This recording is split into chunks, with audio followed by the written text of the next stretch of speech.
In recent years, domestic terrorism and specifically white supremacist, conspiracy-related, and anti-government violence has become one of our nation's greatest homeland security threats.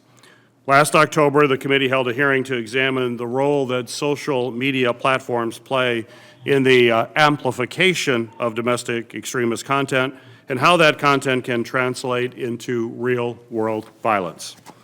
We heard from expert witnesses who discussed how recommendation algorithms, ad targeting, and other amplification tools end up pushing extreme content to users because that type of content is what keeps people active on the platforms.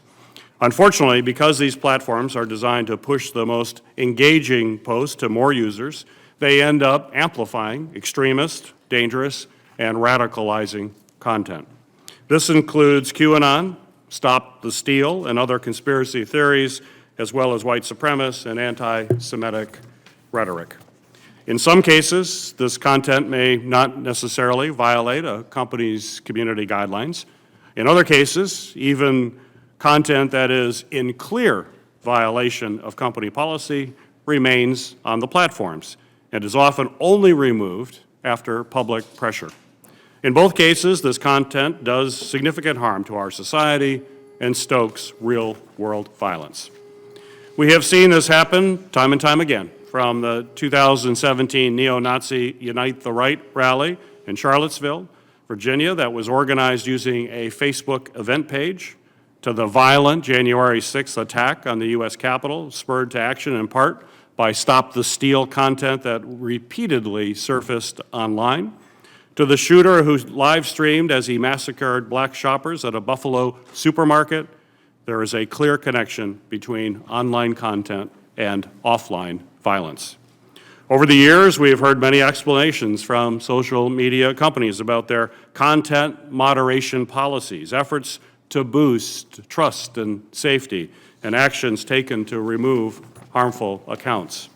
There's no question that those efforts are certainly important, but there's a question of whether those actions are enough to effectively address the spread of dangerous content online and the resulting threats it poses to our homeland security. The central question is not what content the platforms can take down once it is posted, but how they design their products in a way that boosts this content in the first place, and whether they build those products with safety in mind to effectively address how harmful content spreads. And that is the focus of today's hearing. We will have the opportunity to hear from two panels of witnesses, outside experts, including former Facebook and Twitter executives, as well as the current senior executives from Meta, YouTube, TikTok, and Twitter, who are charged with designing social media products used by billions of people all across the world.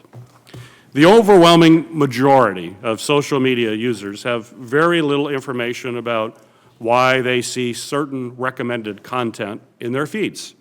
And there's very limited transparency into how social media companies balance their business decisions with the need for online safety, including what resources they invest to limiting the spread of harmful content. Our goal is to better understand how companies' business models and incentive structures, including revenue generation, growth, and employee compensation, determine how social media products are built and the extent to which current incentives contribute to the amplification of content that threatens homeland security. For nearly a year, I've been pressing Meta, YouTube, TikTok, and Twitter for more information on their policies to monitor and to remove extremist and conspiracy content that advocates violence, as well as the relationship between their recommendation algorithms and targeted advertising tools that generate much of the company's revenues and the amplification of extremist content. The company's response to those inquiries have been incomplete and insufficient so far.